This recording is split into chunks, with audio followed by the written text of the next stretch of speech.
नमस्कार साथियों, मैं हूं अविनाश शर्मा। आप देख रहे हैं 20 वर्षों से जिले के लोकप्रिय धार न्यूज़ चैनल को।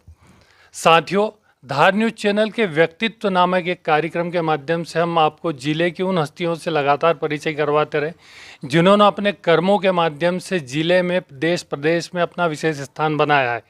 चाहे वो राजनीतिक क्षेत्र हो, धार्मिक क्षेत्र हो या सामाजिक क्षेत्र हो, उनके कार्यों ने उन्हें उन उपलब्धियों की ओर पहुंचाया है जहां आज वे चर्चा का विषय बने हुए हैं।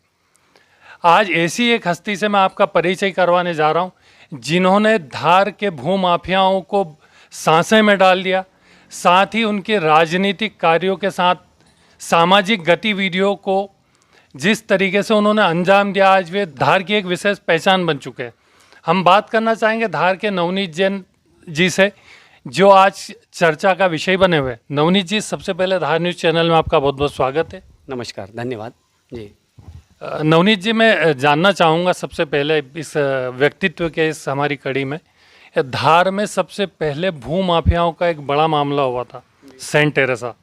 अरबों रुपए की प्रॉपर्टी जिस पे तथाकथित लोगों ने उसको कब्जा करके बेचा है, और कहीं ना कहीं धार के जो विकास है उस पर बाधा बनी है।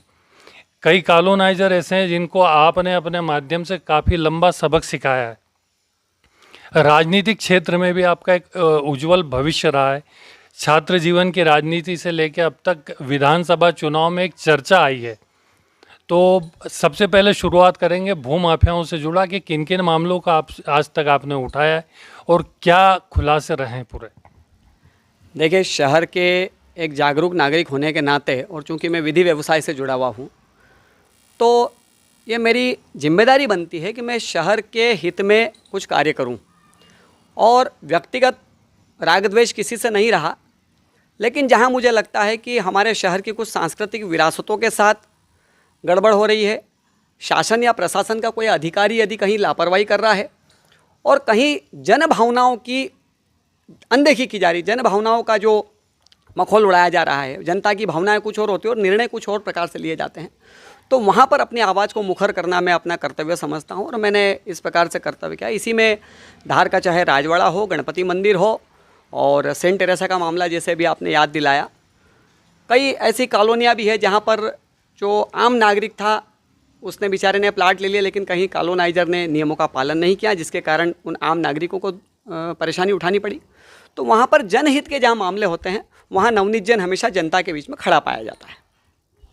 नवनीत जी, धार्मिक सामाजिक गतिविधियों के अलावा राजनीतिक जीवन में छात्र रूप से आपने काम किया है, कई सारे आंदोलनों से जुड़े हैं।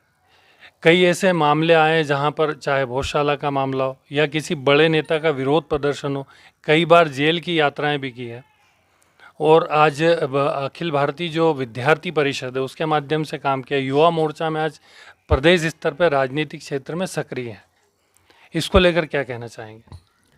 देखिए, छात्र राजनीति से शुरुआत हुई थी, तो निश्चित रूप से छात्र राजनीति में क्रांतिकारी स्वभाव रहा है।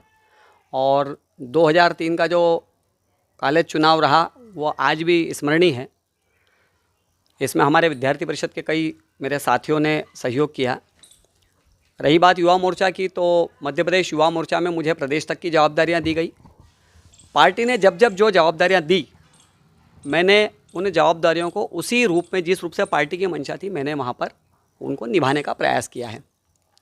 लेकिन कहीं पर भी एक जिद वाला भाव नहीं रहा। मैंने कभी भी ये जिद नहीं की कि मुझे यही पद चाहिए या यही दायित्व चाहिए या मैं ऐसे ही काम करूँगा। कई बार नेतृत्व तो किसी और का होता था, काम हमने किया है। तो पार्टी की व्यवस्था के अनुसार जब जैसा काम मुझे दिया जाता था, मैंने पार्टी की व्यवस्था के अनुसार वो काम किया है। नवनीत जी, राजनीतिक जीवन के अलावा आप एक अभिभाषक हैं और जहाँ तक हमने सुना कि आप चुनिंदा मामलों पे काम करते हैं, या फिर जो गरीब लोग होते हैं, जो पीड़ित लोग होते हैं, उनके लिए कई बार आप निःशुल्क काम करते हैं और काफ़ी दूर दूर तक केस लड़ने जाते हैं। और चुनिंदा मामलों में भी आपकी क्या पसंद है? आखिर किस तरह के मामले होते हैं वो? राजनीति से जुड़े, भू माफियाओं से जुड़े, या कोई आर्थिक लाभ से जुड़े? देखिए, इस मामले में एक अधिवक्ता होने के नाते मेरे पास जो भी मामले आते हैं, मैं प्रत्येक मामले को यही मान के चलता हूँ कि विशेष मामला है, चुनिंदा मामला है। मुझे प्रत्येक मामले को विशेष मान करके ही काम करना पड़ता है, क्योंकि पक्षकार जब हमारे पास आता है तो बहुत उम्मीद से आता है। जहाँ तक मामला कुछ जन चर्चाओं से संबंधित मामलों का है, तो निश्चित रूप से मेरे पास कुछ ऐसे मामले आए हैं पिछले 5-7-8 सालों में कि जिनको लेकर के जनता में भी उत्सुकता रही है, पक्षकारों के अलावा आम जनमानस का भी उसमें ये रहा है कि वो उत्सुकता और जिज्ञासा रही है कि उस मामलों में कुछ हो। ऐसे मामलों को लेकर के मैं शहर की जनता का भी आभारी हूँ और हमारे विशेष रूप से जो हमारे सीनियर एडवोकेट्स हैं, कई वरिष्ठ अधिवक्ता हैं, हमारे साथी अधिवक्ता हैं, वे भी कई बार जब उनके पास ऐसे मामले आते हैं तो वो मेरे तक भेज देते हैं कि इस मामले को आप ज़्यादा अच्छे से कर पाएंगे। तो मेरे लिए प्रत्येक मामला चुनिंदा है, फिर भी जन चर्चा का विषय ऐसे कुछ मामले हैं, चाहे सेंट टेरेसा का मामला हो, किले का मामला हो, राजवाड़ा का गणपति मंदिर का मामला हो, इसके अलावा और भी धार शहर की कई ऐसी विरासतें हैं जिनको बचाने के लिए हमने काम किए हैं। कॉलोनियों के संबंध में भी कई ऐसे मामले हैं जहां पर हमने काम किए हैं। तो निश्चित रूप से ये बात भी सही है, हालांकि मैं इसका प्रचार नहीं करता हूं, कि कई ऐसे निर्धन वर्ग के लोग मेरे पास आते हैं जिनके पास शायद आने जाने का किराया भी नहीं होता है, वो दूर दूर से आते हैं, कुक्षी धर्मपुरी दूर से आते हैं। मेरा ये प्रयास रहता है कि अधिवक्ता का पेशा होने के नाते मेरा प्रथम कार्य लोगों को न्याय दिलाना है, दूसरा कार्य है कि मेरी आजीविका उपार्जन करना है। तो आजीविका उपार्जन करना अलग बात है, लेकिन मेरा प्रथम कर्तव्य न्याय दिलाना, और मैं इसके लिए हमेशा कटिबद्ध रूप से काम करता हूँ। नवनीत जी, एक सेंट टेरेसा का मामला, करोड़ों अरबों रुपए का, जो आपने खुलासा किया था, इसके अलावा भी कोई प्रॉपर्टी से जुड़े, भूमाफियाओं से जुड़े ऐसे मामले हैं जिन पे काफ़ी सारे एक्शन हुए, पर एक जो दूसरा जो है गलियारों में चर्चाओं का विषय भी है कि उन लोगों ने आपको काफ़ी प्रलोभन दिए थे, काफ़ी सारी मतलब आर्थिक लाभ की जो बातें कही गई थी, इस तरह की भी चर्चा है। तो आखिर कितनी सच्चाई है उसमें? देखिए, सामान्य रूप से एक अधिवक्ता के पेशे में ये परिस्थितियां हर दूसरे तीसरे प्रकरण में बनती है, और मेरे साथ नहीं, अनेक अधिवक्ताओं के साथ बनती है, कि जो द्वितीय पक्ष होता है वो कैसे भी करके प्रयास करता है अपने पक्ष में लाने के लिए मामला। लेकिन ये धार के अभिभाषकों के लिए गर्व का विषय है कि केवल मैं नहीं, बल्कि हमारे धार के कोई भी अधिवक्ता कम से कम इस प्रकार की परंपरा को पोषित नहीं करते हैं।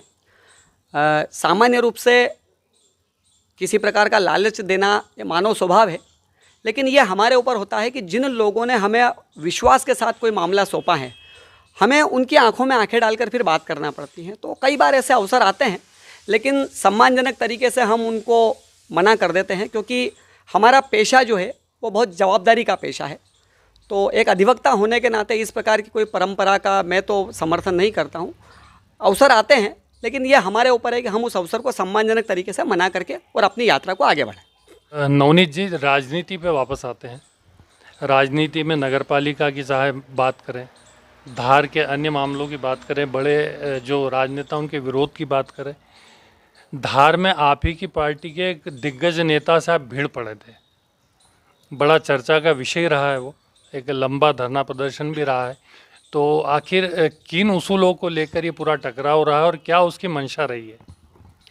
देखिए, मैं नहीं मानता कि मैंने किसी बड़े नेता का विरोध किया या किसी से टकराव मोल लिया।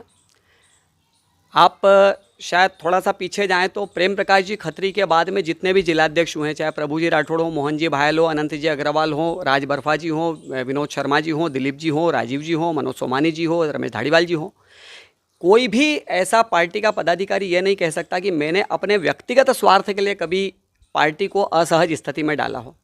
निश्चित रूप से कभी कभी ये होता है कि जन भावनाओं को हमको आवाज़ देनी पड़ती है। जनता हमारे से उम्मीद करती है कि हम उनकी आवाज़ को मुखरता से शासन या प्रशासन तक पहुंचाएं, वरिष्ठ लेवल तक पहुंचाएं, और वहाँ वैचारिक विरोधाभास होना स्वाभाविक है, क्योंकि हम बड़े परिवार में काम करते हैं। तो वैचारिक विरोधाभास के कारण कभी कभी ऐसी परिस्थितियां निर्मित हो जाती है जिसको लेकर के जन चर्चा ऐसी बनती है कि ये कोई टकराव की बात है। लेकिन मैंने हमेशा सामंजस्य की राजनीति की है और सामंजस्य बिठा करके ही काम किया है। फिर भी यदि कहीं किसी को लगता है कि कोई टकराव की स्थिति है तो ये मेरी ओर से नहीं है, अब उनकी ओर से रहा हो तो मैं उसके लिए कोई टिप्पणी नहीं। राजनीति में अब आप किसे अपना गुरु मानते, कौन है आपका आदर्श? देखिए, मेरी शुरुआत तो स्वर्गीय प्रेम प्रकाश जी खत्री के माध्यम से हुई थी। 90 से 1993 तक जब पटवा सरकार थी तो वे मांडव विकास प्राधिकरण के अध्यक्ष थे, और मैं तो बहुत छोटा था उस समय, मात्र 9-10 साल की मेरी उम्र थी। लेकिन उनका मुझ पर स्नेह रहा, और ये स्नेह ऐसा रहा कि आज तक उनके जाने के बाद भी भारतीय जनता पार्टी के जितने भी वरिष्ठ सभी नेता हैं पूरे जिले के या प्रदेश के, वे आज भी मुझ पर अपना पूरा स्नेह और पूरा प्रेम बनाए रखते हैं। तो ये उन्हीं की कृपा है। नवनीत जी, विधानसभा चुनाव सिर पे हैं।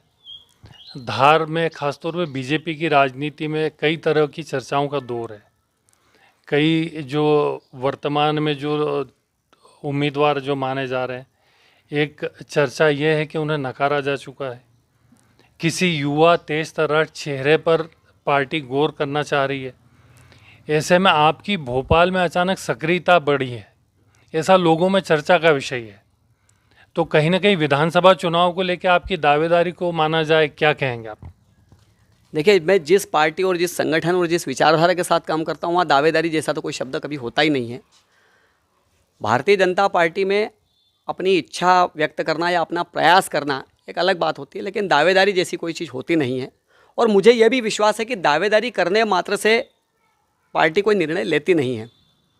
जहाँ तक मेरी भोपाल की सक्रियता है, तो मैं 2008 से लेकर के वर्तमान तक माननीय मुख्यमंत्री शिवराज सिंह जी के जो आओ बनाए अपना मध्य प्रदेश के जितने भी बिंदु हैं, उन बिंदुओं पर पूरे धार जिले के यहाँ तक कि विधानसभा के कई गांवों में काम मेरे सतत चलते रहते हैं।